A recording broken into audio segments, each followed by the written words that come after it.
but I'm grateful to be here. As Bob Lynch mentioned to you, this is something I've been doing periodically over the years, and I won't keep you long. I just wanted to mention briefly that in the past, there are certain constituencies in Congress who view the arts as a convenient political football for them, and in the past there were controversial grants that gave them some fuel for their arguments back in the 1990s when I was here working with Bob and Nina in the time of Karen Finley and of Mapplethorpe and so forth, and Serrano. And there was some controversy then, but that doesn't exist today. I mean, today, looking for places to cut and coming up with these handy examples like the National Endowment for the Arts is really just laziness as far as I'm concerned. This is something that I firmly believe that many of the people who are supporting these cuts don't really believe in the cuts themselves.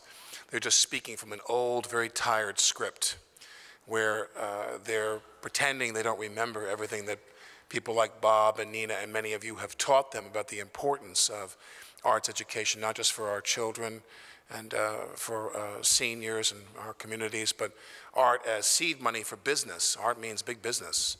I mean, I live in New York City where art is big business. I mean, billions and billions of dollars spent on tickets for theaters and ballets and opera and symphony and everything that goes with that, restaurants, parking, shopping, and what have you. I mean, the theater is, or the arts rather, are big business in New York and elsewhere.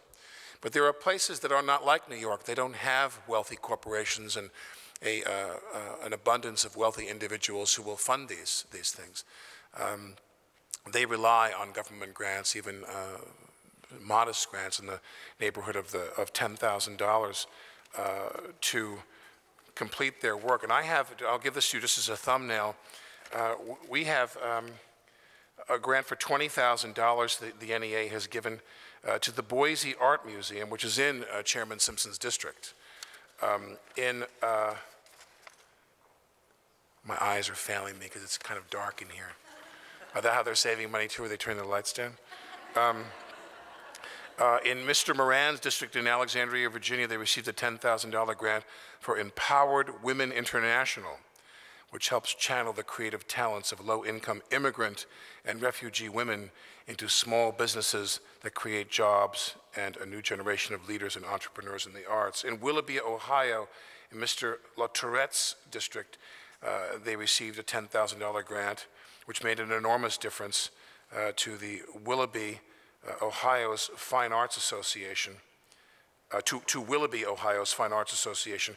A grant supported a music enrichment program that provides one-on-one music lessons for middle and secondary school students in the Paynesville School District. And in St. Paul, Minnesota, the Hmong Cultural Center of Minnesota received $10,000 for its program, Art Saves Us. This is located in Mr. McCollum's district in St. Paul. So you can see where, and when I came here, we were talking about similar grants like Cowboy Poetry in Norman, Oklahoma. I mean, one of the greatest moments I've ever had doing this was doing the show with Steve Largent and saying to him, were you aware, Congressman, that the NEA grants paid for the following programs in your district? And literally there's a moment on this television show, he goes, no, I wasn't aware of that. I mean, he didn't even know the work that the NEA was doing in his own district. But I think that more importantly, there is, and I always play this card hesitantly because I don't know if it plays very well in this town, but there's a spiritual component to the cultural work that we're asking this government to do. I come from a business where we all know a great secret, and that is that when most people lay dying in their final moment on this earth, they don't think about that fabulous bill their congressman passed for them. They think about that song, they think about that book, they think about that poem, they think about that scene from that movie, they think about that moment that man or woman had in that musical or dramatic play.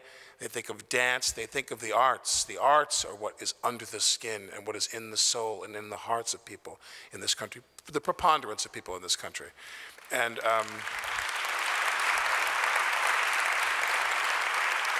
I think that our society spends shamefully little money on the arts, the government. If it was up to me, they would spend $1 billion on the National Endowment for the Arts.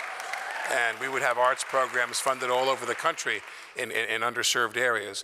But again, I want to say that the work that's being done by Americans for the Arts to keep this issue in the forefront, because I don't want to go into another tangent here about this being a symptom of something larger in our society, but the minute the NEA, we start going backwards and we get into underfunding or zero funding for the NEA, the minute people start talking to you about that they're all in favor, for example, of you going to see Karen Finley, or they're all in favor of you owning a Maplethorpe, they just don't want the government to pay for it.